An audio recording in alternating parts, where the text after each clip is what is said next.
Praise be to God. It's great to come back in a study series of the end times. And now we are looking at the prophetical signposts. And each studies that I'm doing, it's actually rejuvenating me, making me more enthusiastic in knowing that my Jesus is returning back. Because everything in the current events that is going on is pointing towards that, and I'm so happy that I could do the studies. It's actually it's a mutual benefit that the listener and the teacher has. When I'm teaching you, I'm also learning. That means as each episode I do, God is speaking through me too. And God is strengthening me, showing me that He is there for me. No matter what the situation is, no matter what the world events are going towards, I do not need to be afraid of anything, because He is in control of that. In today's newspaper, there's an epidemiologist from Michigan who said that the condition of India is going worse, and what she is predicting is that by the mid of May, daily cases will increase from 3.5 lakhs to almost 8 to 10 lakhs. An average death every day will be around 5,500 by May 23rd.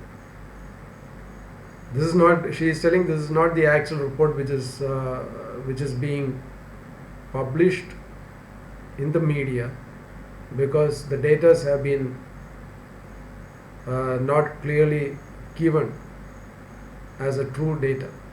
They have suppressed some of the data. That's how political system works. But what she is telling, that this is not the time to suppress that, but to let the public know about the seriousness. Then only the public will have an awareness to be careful in going out and mingling and doing things they are not supposed to do at this point. We have to consider each and every brothers and sisters of our nation. Consider their health.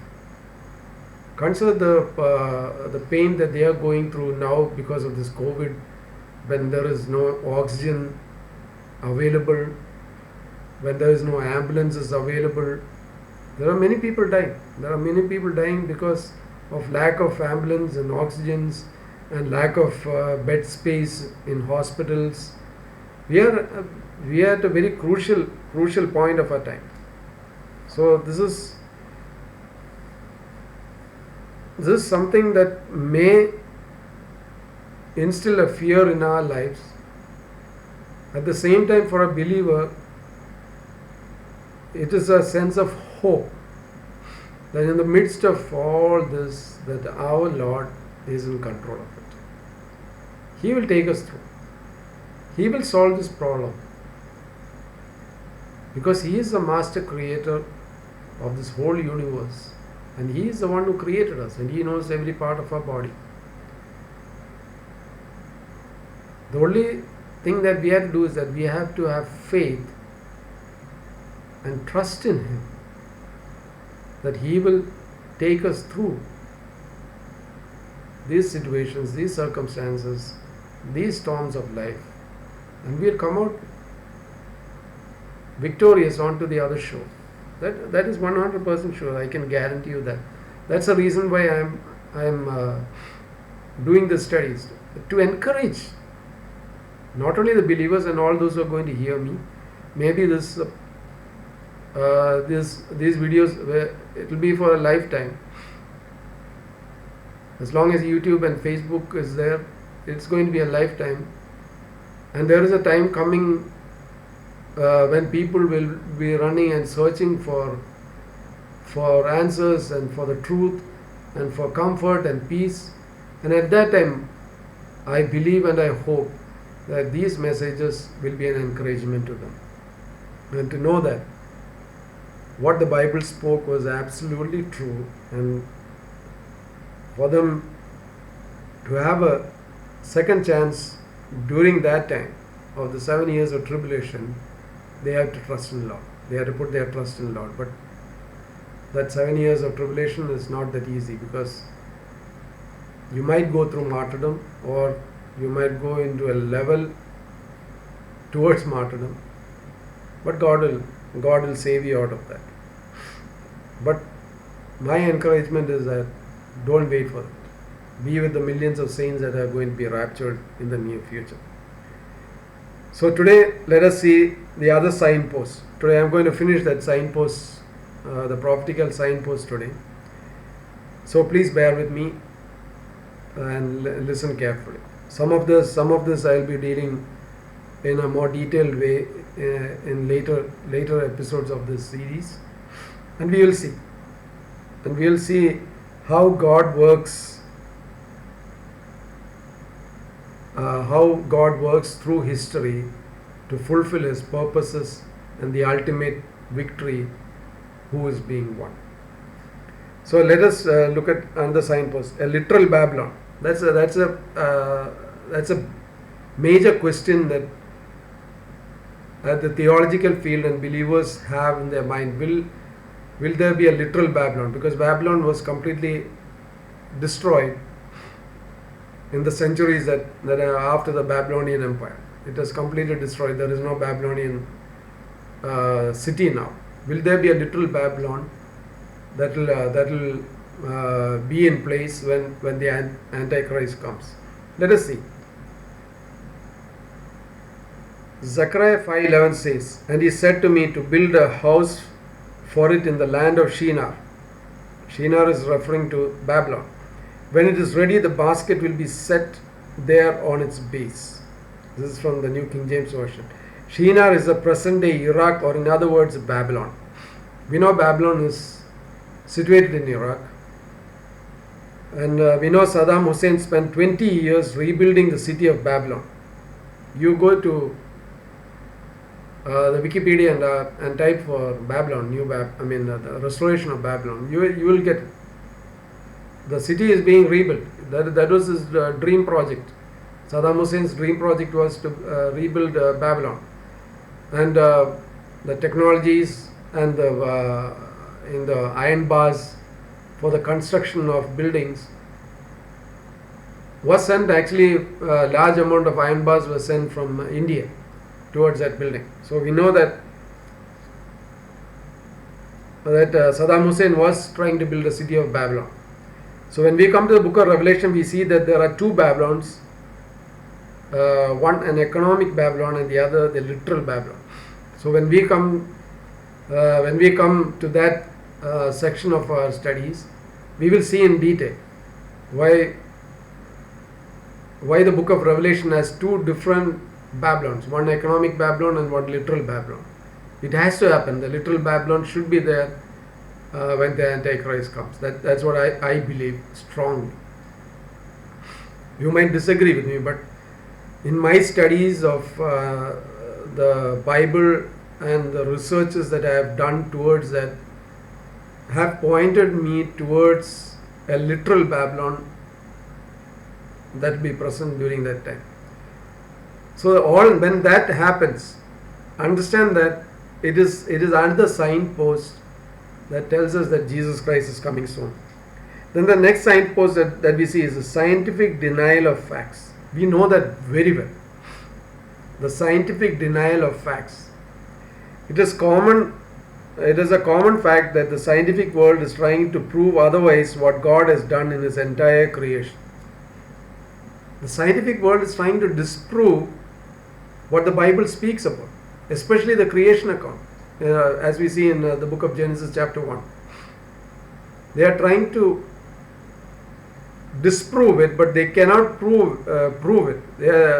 They have come out with a theory called the Big Bang theory, which they propagate, that this earth is almost 4.5 billion years old, and the universe that this earth is present is almost 15 billion years old. I'm not going into any scientific arguments or trying to debunk anybody. That's not my goal. But as a Bible believing Christian, we should understand that what the Bible speaks is the absolute truth.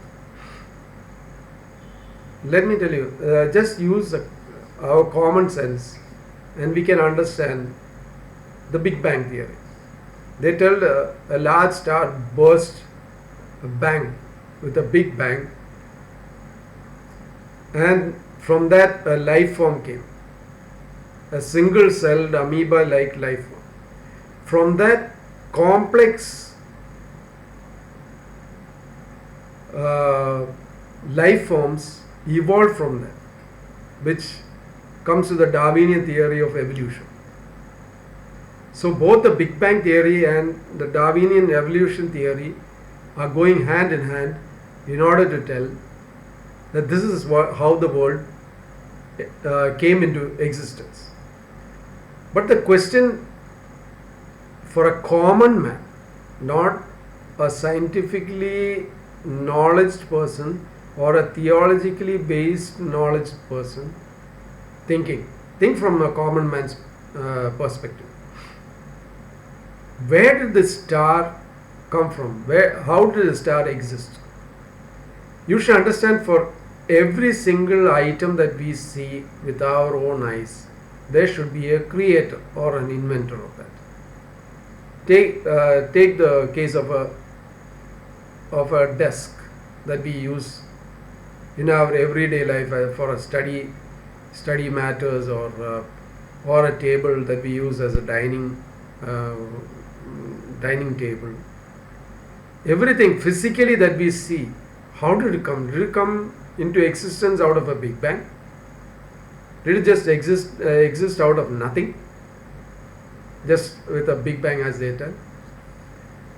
There was a creator behind that, who had a vision of that particular object. And he went about collecting the materials of that, and he created that. Just like a potter creates a pot or a vessel on his potter's wheel. He gets a clay, and the vision that is in his mind, he shapes it into that. So when we think about that, when the scientific world tries to deny it, they are actually telling us that the Bible is true. Is it more difficult to understand the Big Bang theory rather than there was a supernatural power that created all this? A supernatural being who existed in eternity, who still exists and will exist throughout eternity. The beginning of eternity and the end of eternity, we do not know. We do not know when this eternity began. But we can understand the complex situation of creation. And the creation account is exactly true. That is how it came into being, by the word of the mouth of God, by the words that came out of the mouth of God. Let the sun be created, let the moon be created, let the stars be created, everything except man. Everything was created by the word of his mouth. See, that is something that the scientific world cannot deny, that there is a supernatural hand in this creation. Whatever creation they believe in, there is a supernatural hand. Why can't they believe that supernatural hand is God of the Bible?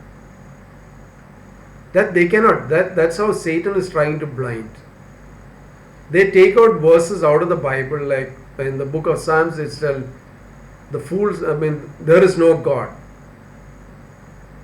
They take out that one phrase called "there is no God," but there is another connecting phrase in the beginning. The fool says in his heart, "There is no God." So the person who telling that there is no God is actually a fool. I'm not going to prove it or disprove it or anything. This is a signpost. Now there is an outright denial of the fact that the Noahic flood never happened at all. They are telling that the Noah's flood did not happen. Then where did the fossils come from? They are telling about carbon dating. Carbon dating does not give you an accurate time frame when those fossils came into existence. They cannot tell that it's billions of years old because it is, what do you say, almost relatively younger than that. And moreover, they found all these fossils. I mean, the fossils of sea creatures were found among the land creatures. How can that be? Unless there was a flood of such magnitude as the Bible speaks about the Noahic flood. How can they deny that?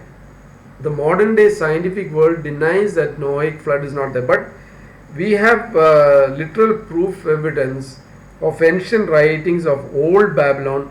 There is a clear mention of the incident of the flood. That is, I am talking about the old Babylon, the first Babylon, during the time of Hammurabi, King Hammurabi.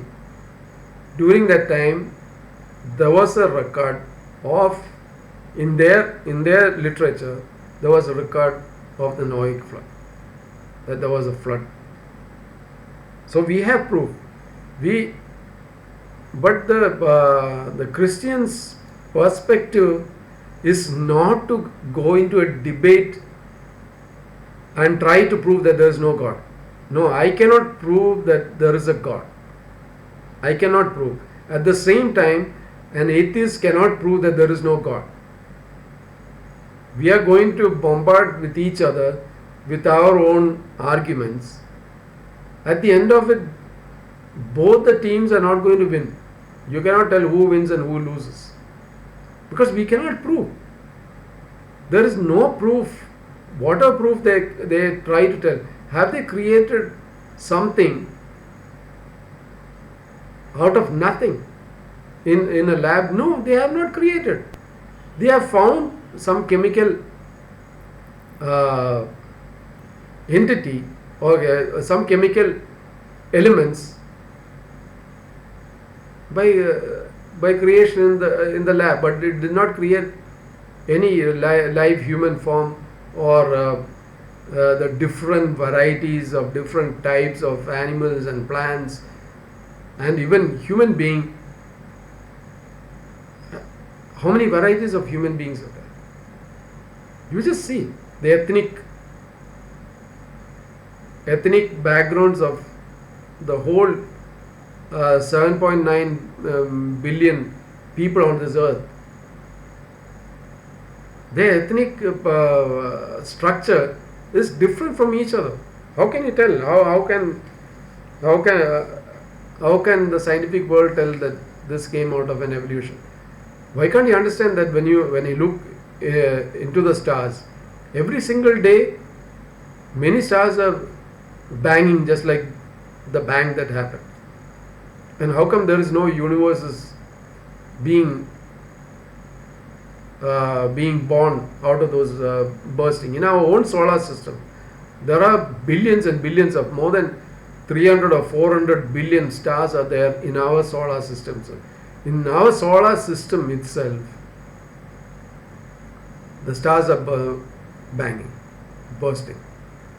But the new Earth has not come into existence, nor a new solar system has come into existence. The most common theory that has so much taken the world by storm is the Big Bang theory, as I told.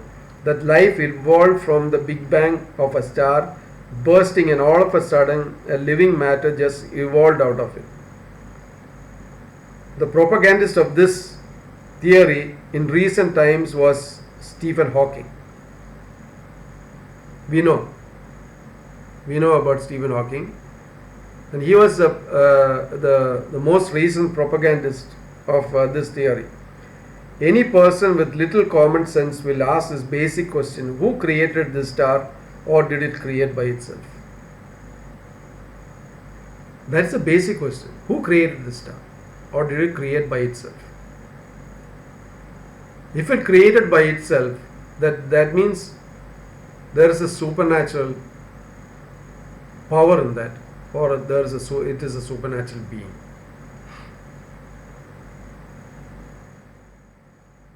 That's where the atheist world and the scientific world cannot give you a positive answer. There should be a creator. There should be a creator to create the star, and then who is that creator? That is absolutely true. There should be a creator to create that star. Then who is the creator? Who is that creator? There should be a first cause. Who or what is that first cause? That is the question that we have to ask. After that Big Bang, millions and billions of stars have Big Bang, but how come no new life form has ever evolved? You tell me that. This is what the Bible speaks about. Satan has blinded this generation from actually seeing and knowing the truth. We know exactly what the book of Romans chapter 1, Paul speaks, that God in His infinite grace has revealed Himself in the nature, in the creations that we see around. When we go out, just look at the stars in the night. In the daytime, go to a thick forest and you see the trees, you see the birds, you see the animals. All that is a sign that there was a creator, there's a master creator. So diversified that every single creation of God is so diversified and so beautiful. When we pause for a moment and admire those sceneries, admire the creations, admire the animals, their behavior patterns, how they interact with each other, how they prey upon each other. Everything shows a complex system which cannot come out from a Darwinian evolution or from a Big Bang. It has to be a master creator who has a master brain that we cannot compare ourselves with. So we who are fickle-minded are trying to find answers that only God can answer. This is what the Bible speaks about. Satan is trying to blind the people. So I told you, I don't tell anything out of ignorance when I talk about this. I have researched. There are astrophysicists who are believers who debunk all this. They have explained in detail, especially there's an astrophysicist called Jason Light. You go to his website and see Jason Light. He speaks about the DNA, the complexity of our DNA. Just one strand of DNA is so complex, an ordinary person will not understand it. Take the case of the coronavirus. That one strand of coronavirus, according to the virologists, the biological nature of that one strand is almost 30 kilobytes. The length of that, 30 kilobytes. So even a virus that is existing in this world, you should understand all these viruses are existing inside our body. But somehow one of it got mutated and this pandemic has come. Maybe a judgment of God, or maybe somebody is trying to destabilize the whole world by using it as a biological weapon. I'm not speculating. That's not my theory. That's for God. God knows everything. Like I told, God is in control of everything. You see, even that small virus called the coronavirus is so complex that we can outrightly believe that what the Bible is speaking is the absolute truth beyond denial. Beyond everything, the Bible explains it beautifully that we and the creations were created so beautifully by the masterminded creator called God. And one day we are going to meet him. That's what we are studying about. Jesus is going to come back again so that we can have eternal fellowship with Jesus Christ.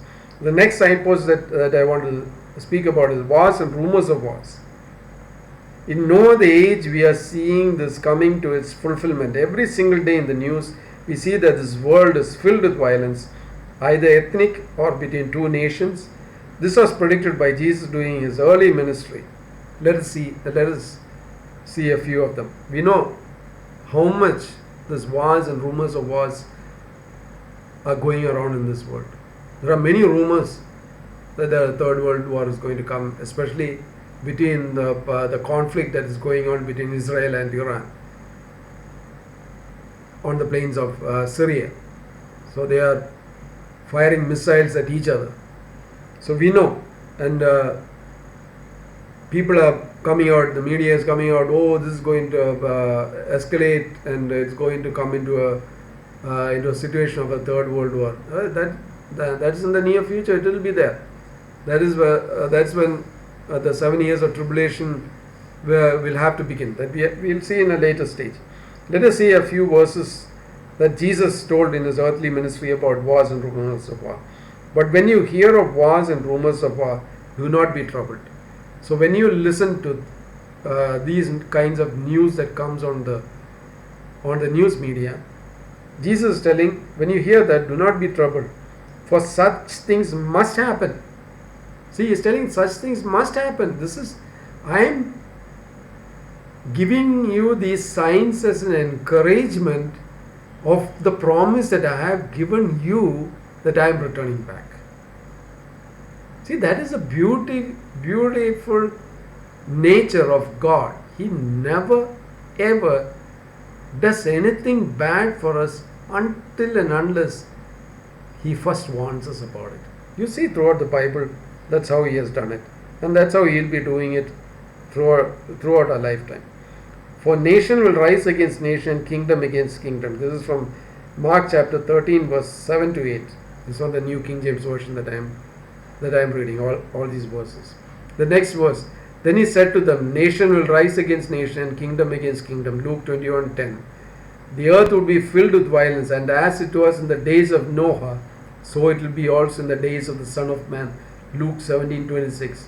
This is a reference of Genesis 6:11 to 13. You know that reference. Genesis 6:11 to 13. How the world became so corrupted that in the book of Genesis chapter 6, God says there, I regret that I created man. So in order to teach them a lesson, God had to wipe out that generation, save the 8 people of Noah and Noah's family. That's all that survived. And 2 by 2 of every animals on the animal kingdom and the bird kingdom. God is telling that such a kind of days are coming. You see, we are living in that exact generation where people are going away from God. They do not want God. They see God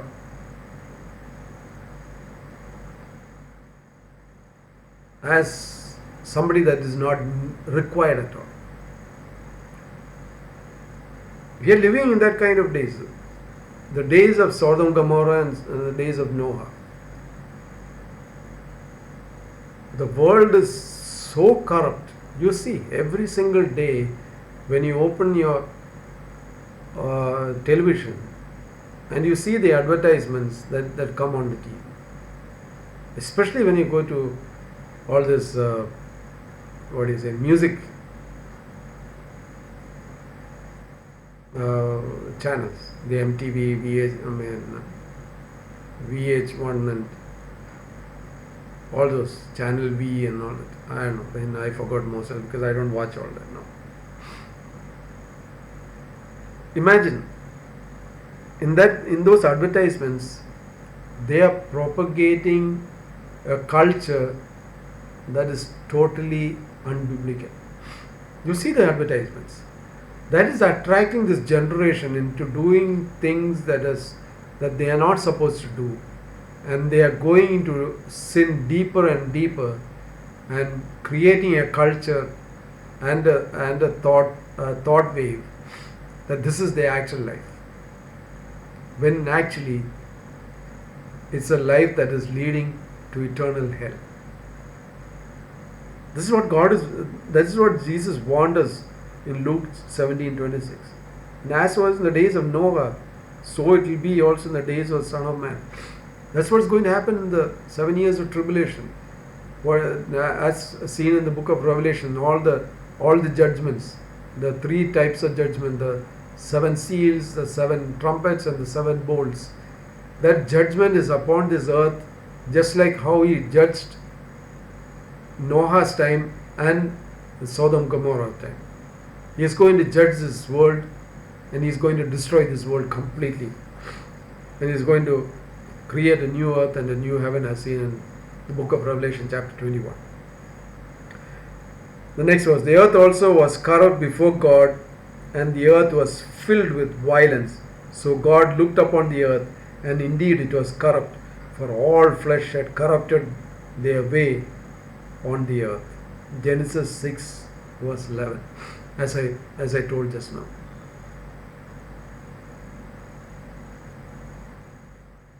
God saw it, and he saw that it was so corrupted. See, when God is looking at the world now, what is he seeing? He's seeing such a kind of corrupt situation. It is so corrupt. In the United States itself, since 1960, there has been a 500% increase in violence.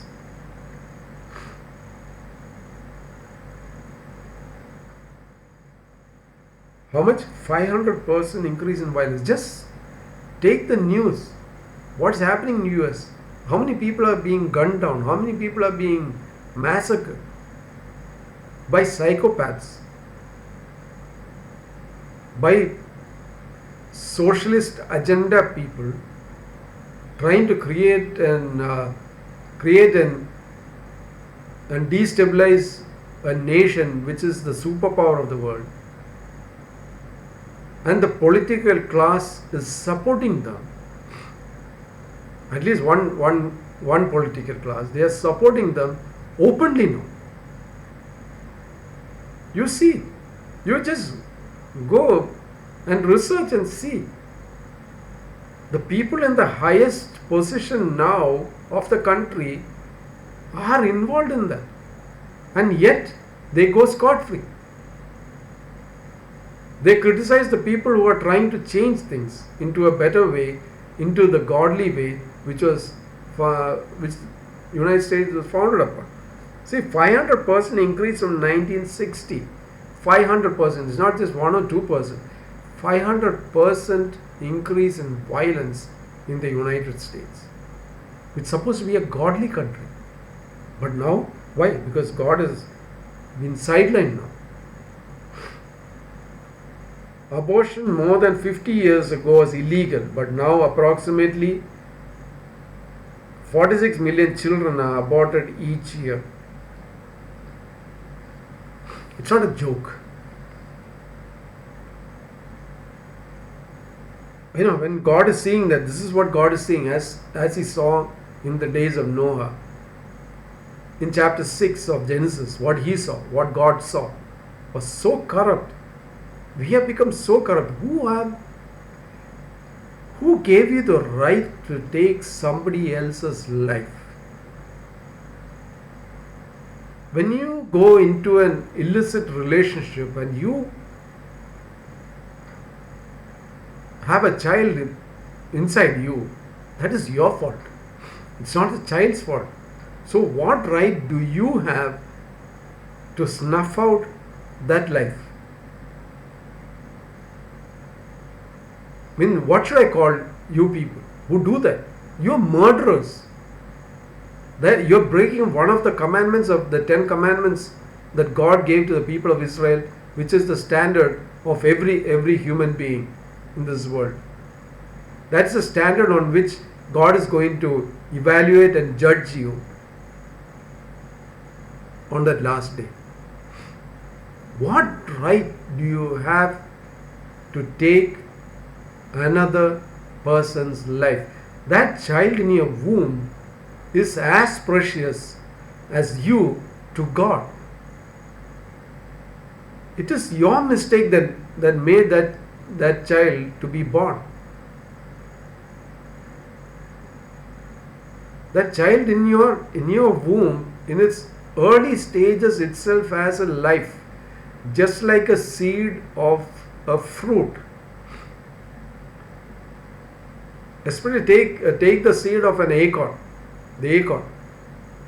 That acorn is from the oak tree. The seed of that oak tree, in that small seed is that huge tree. Then that means in that initial stage, when the sperm and the ovum joins together and starts a life form, before the zygote form itself, me as a person already exists. But the Bible clearly tells that God had formed me even before I was born in my mother's womb. You go to Jeremiah chapter 1 verse 5. Even before I was born in my mother's womb, God had already formed me. That means I existed already. That means with each person you are killing, God had already planned for that child to come into this world. Like I told you, there is no orphans in this world. You cannot tell that you are an orphan. If you are as a child has been abandoned by your mother or your father, does not mean that you do not have a mother or father, because they are not your actual mother or father. The actual father is in heaven. He is the father of each one of us. The parents are only caretakers of the child that God gives to them as a gift, and it is the duty of a parent or parents to see that that child is taken well care of and returned back to him in 100% good condition. And you are aborting, and you are telling that it is the right of a woman?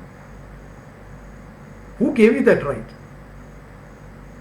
Did God give you that right?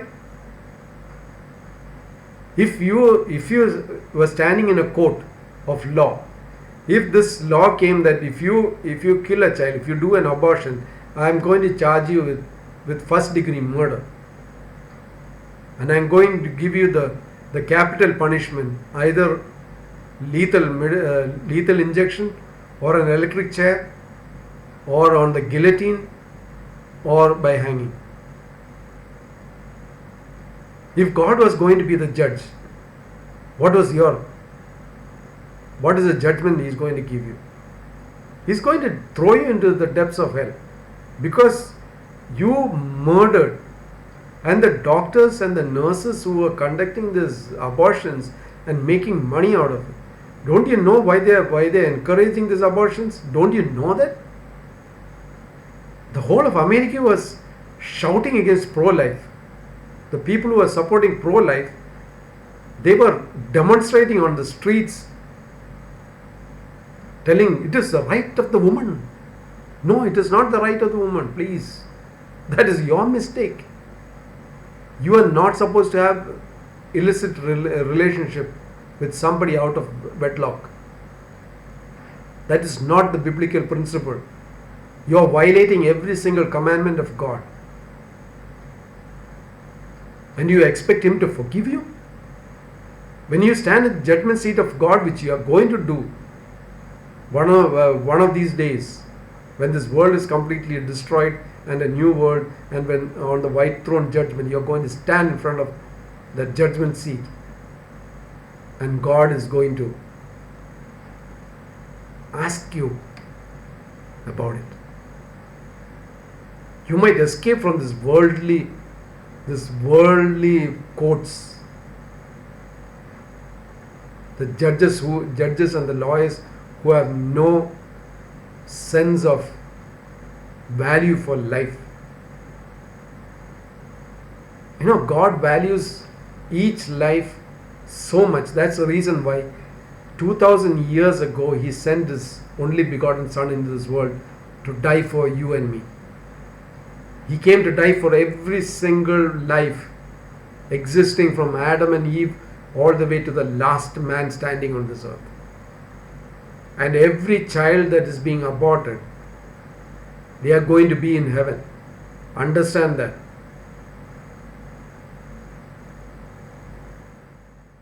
In the third trimester and all that, you abort.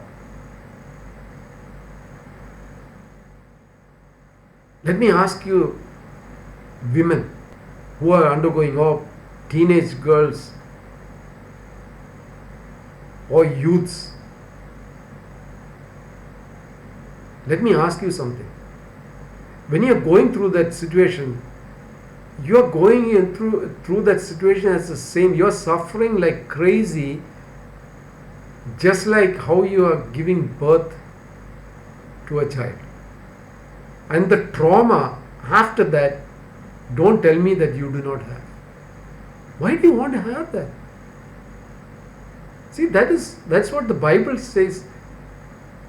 That there is a law of living. There's a law of godly living that enables us to lead a peaceful and comfortable and happy life. And we are trying to break that. Why do you want to go through the trauma? I'm talking to you people who are going and supporting this abortion. Why you want to go through the trauma? You're going to go through the trauma throughout your life. In a later stage, when you get into a marriage relationship, isn't that the past going to haunt you? When you get a legal child out of a proper wedlock, when you see that child, aren't you going to remember the child that you aborted? Do you think that will not stay in your mind? That is how the mind is. It records every single event of your life, and it stays in your brain. Your brain has not just 1 TB or 2 TB or 100 TB. It for life, for generations after generation, it will stay. That means how much you stay. If you live for 100 years, that 100 years of life data is stored inside your brain. That much complex is our brain. Why do you want to go through that trauma? Why do you want to kill an innocent child? Why do you want people who are supporting this? Why do you want to support such a gruesome kind of event? Have you seen the abortion? Have you seen how they do it?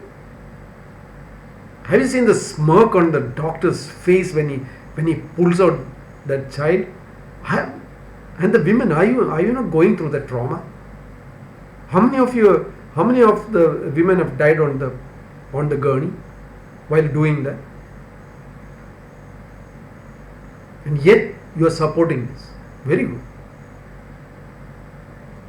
I cannot understand your sense of value for life. How can I trust? How can a person trust you when you do that? How can a person trust you with their life when tomorrow you are going to murder that other person also? You are a murderer. Please understand that. Why I am telling this is that every year when this much amount of abortion is taking place, that much life you are snuffing out who had the right to live. You are denying them that life. Don't bring me the evolution theory, the survival of the fittest and all those nonsense. No. It was your mistake. If you did not have an illicit relationship, that would not have happened. That child would not have been born at all. But if at all that child was evolved inside you, that child has the right to live in this world because God had placed that child to be part of this world. But you are going to give an account. So the next signpost, travel. Many will go here and there. That's Daniel chapter 12 verse 4, the second part.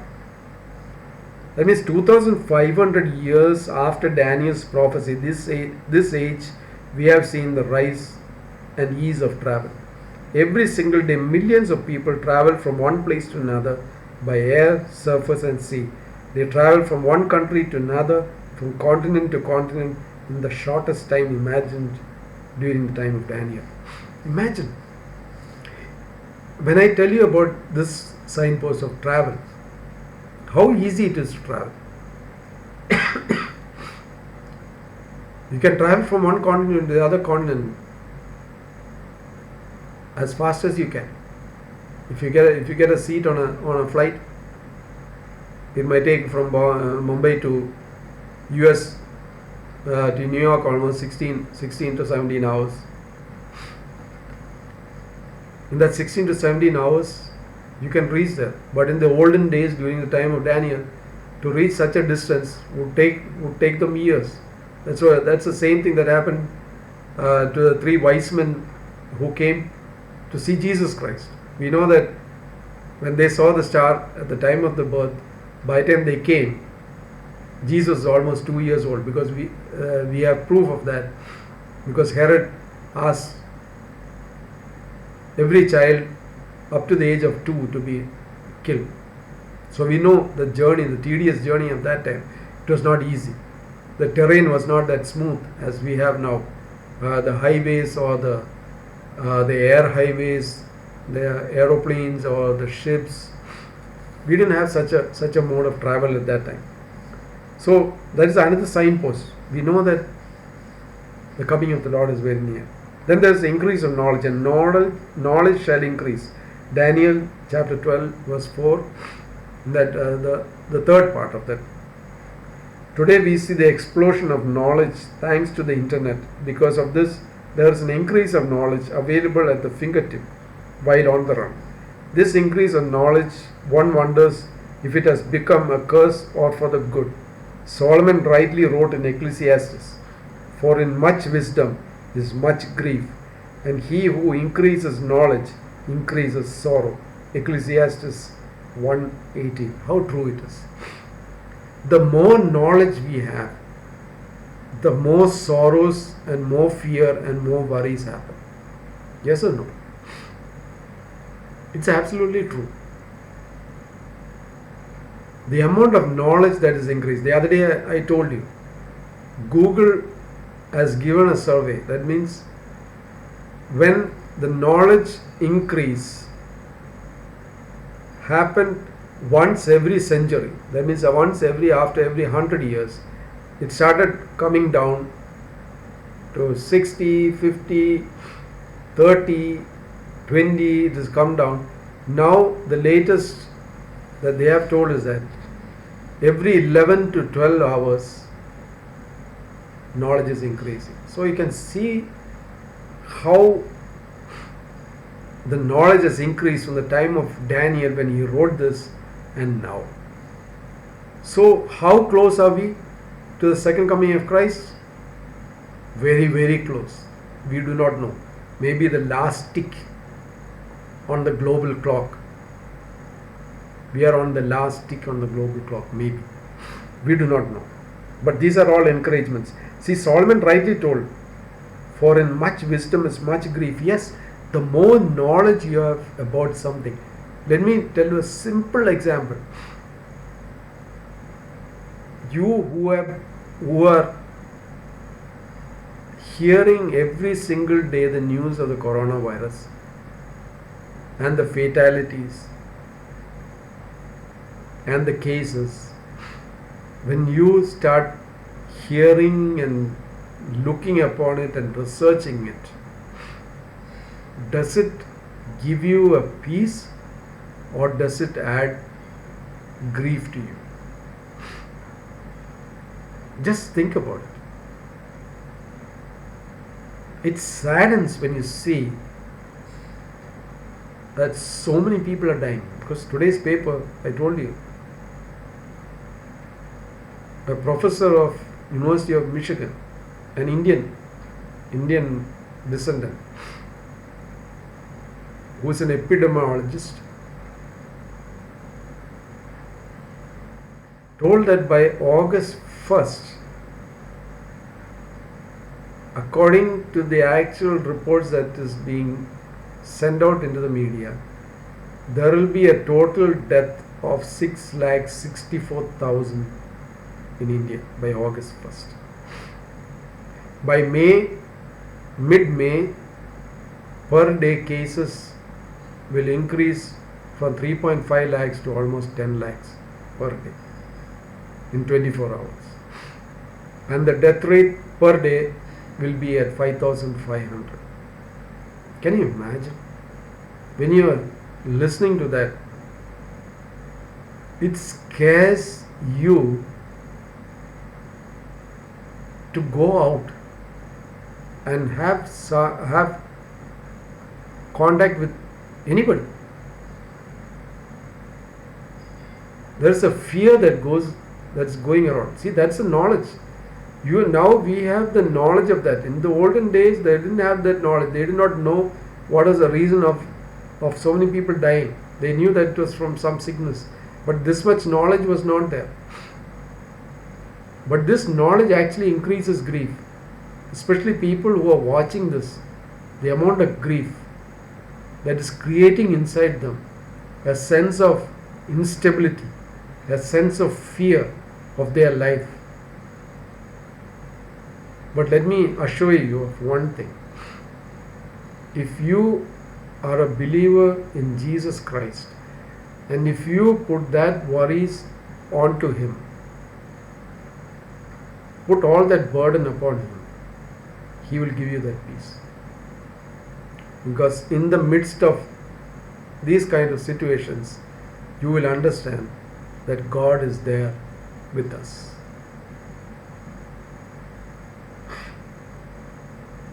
The next is the last in this prophetical signpost that I want to do today is increase of deadly diseases. I looked, and there before me was a pale horse. Its rider was named Death, and Hades was following close behind him. They were given power over a fourth of the earth to kill by the sword, famine and plague, and by the wild beasts of the earth. Revelation chapter 6 verse 8 from the New International Version. Let me read that again. I looked, and there before me was a pale horse. Its rider was named Death, and Hades was following close behind him. Eternal damnation, eternal hell was following close behind him. They were given power over a fourth of the earth to kill by the sword. killed by the sword, by famine and plague, and by wild beasts of the earth. Imagine, this is the situation that's going to happen in the 7 years of tribulation. When God is going to judge Antichrist, the prophet, and all the people of this world who are walking wickedly doing that. See, they are given power. This pale horse is given power to wipe out a fourth of the earth's population. That's a large amount of people who are going to die. Diseases such as AIDS, Ebola, hantavirus, dengue, West Nile, SARS-CoV or the COVID-19 now, bird flu, etc. have all the more increased in this age that we are living. Many more other viruses have emerged that even medical science has not yet found a cure for. Increase of death by cancer has all the more increased. Just look at the statistics of people dying by diseases. The African continent, every year, large amount of people die from Ebola. Now the coronavirus came.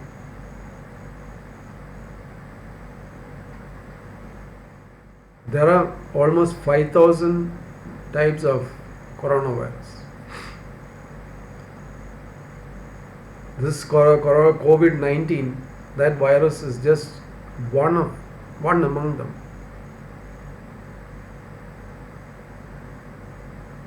If that much diseases are being increased in this day of age,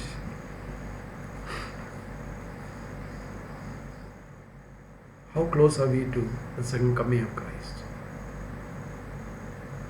See, I told you this signpost. Jesus was telling these signposts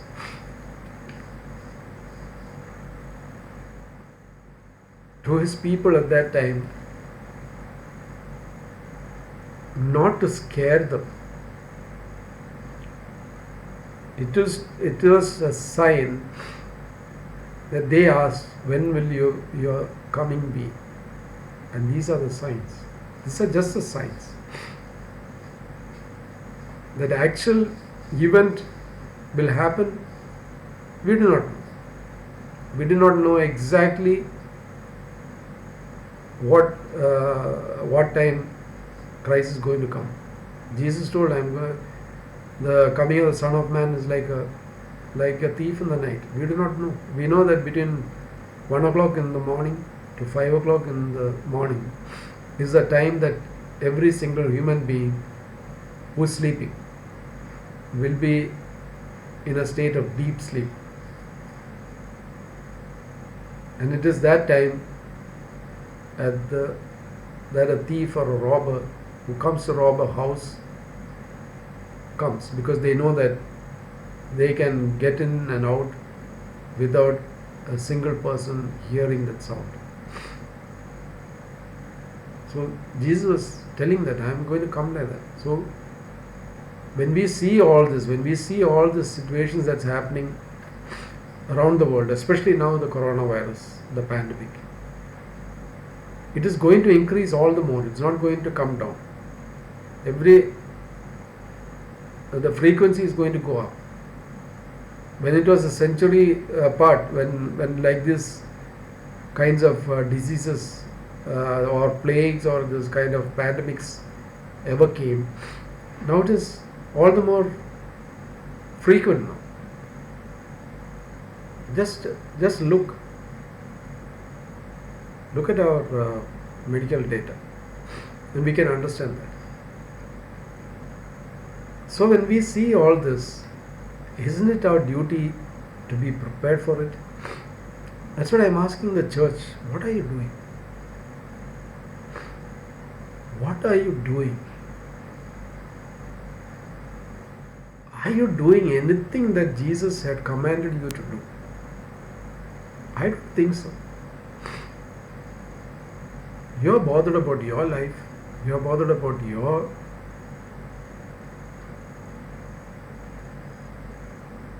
lifestyles, your enjoyments.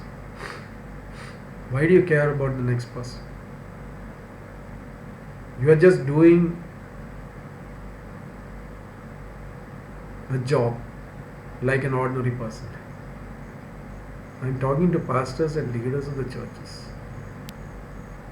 You think that God placed you as a person is placed in a corporate office in the different departments to do a job? Do a 8-hour job or a 12-hour job?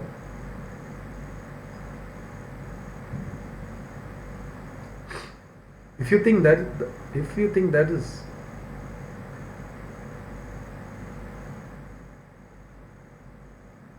if you think like that, let me tell you, you are in the wrong business of God.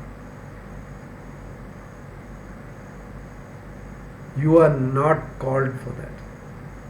You just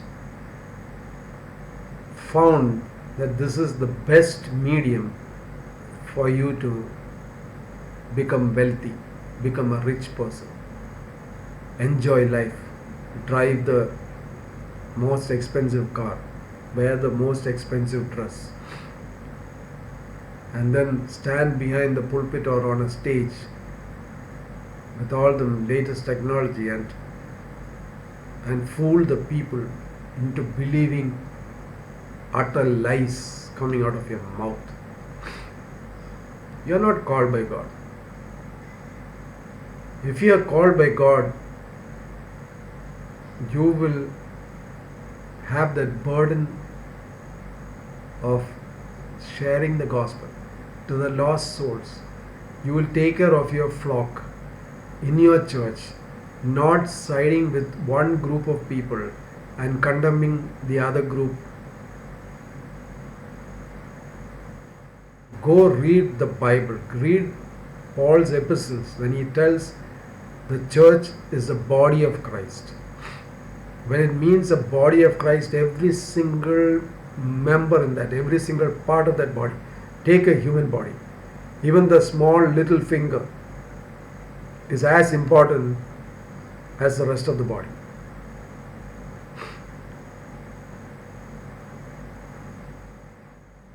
Every single member of a body is required for the proper function of the body.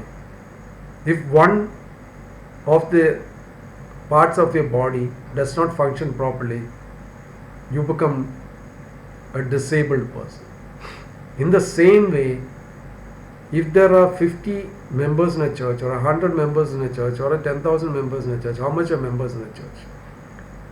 If there is a division inside you, that means you are a crippled person.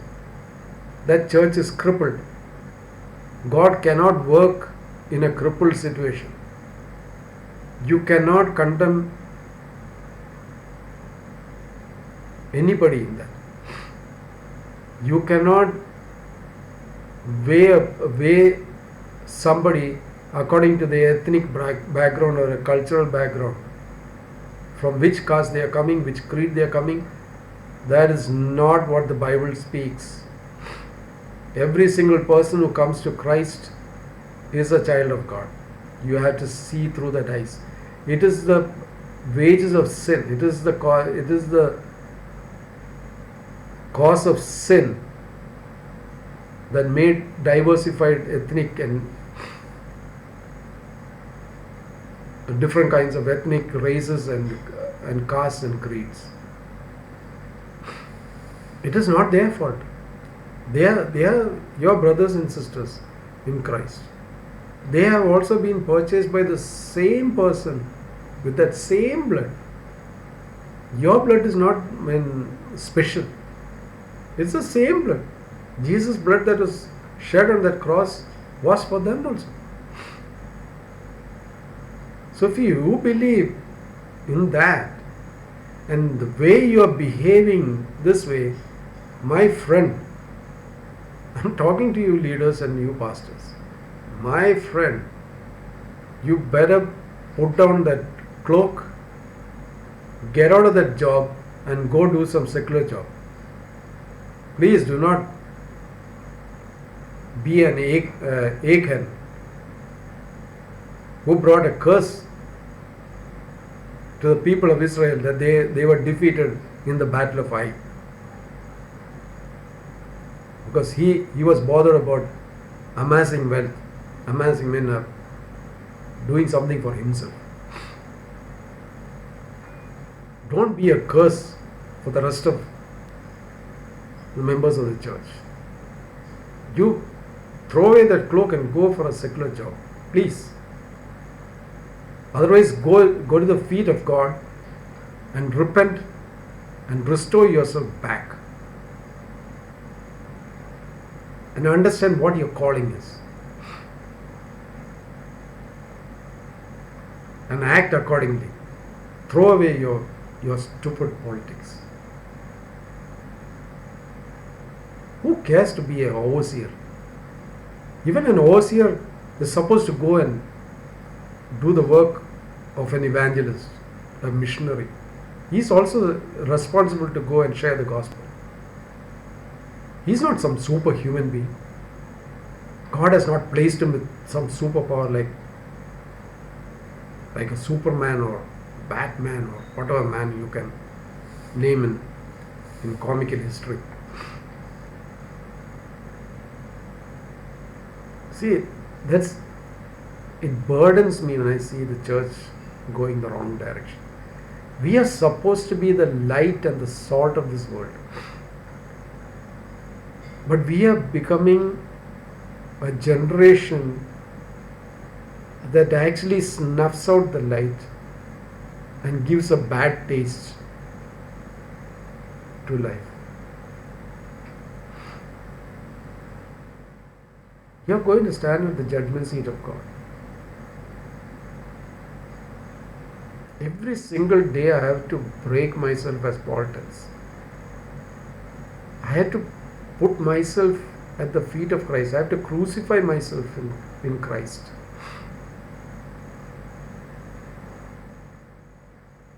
God gives us an opportunity to repent and restore ourselves back to His fellowship. When you see all these signposts, we as pastors or we as men of God who have gone to Bible college and learned about the Bible and the goodness of God in bringing salvation to the unreached, the unevangelized. And we do not do that. It's saddening. Actually, in other words, it's sickening. It is like a cancerous cell that has infected the church with ungodly, uncalled, I don't know what other words to use, people who claim to be men of God when they are not. See, as the book of James tells that the fruit of our Christian life, the fruit of our spirit is through the works that we do, the deeds that we do.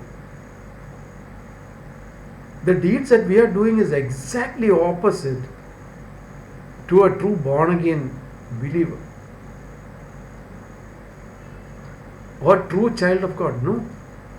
The way you are behaving is exactly opposite to that.